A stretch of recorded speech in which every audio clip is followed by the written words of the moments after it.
zástupce společnosti Karlova, generálního partnera dnešního utkání. Na straně hostí tým Jiří Chladna, nejlepším hráčem utkání, hráč číslo 68, Jaromír Jágr.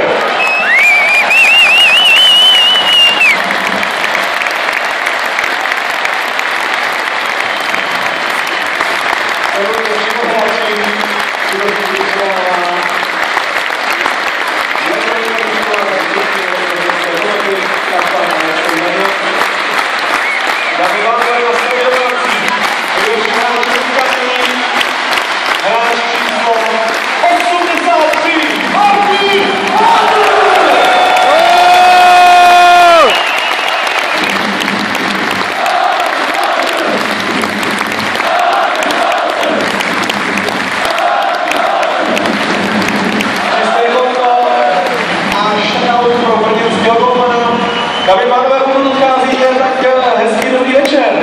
Pokud s námi zůstáváte, pak samozřejmě děkovačka, myslím si, dnes bude hodně vydatná, no, protože nás čeká velmi dlouhá pauza, 3 zápasy na půdě soupeře a zároveň reprezentační pauzička.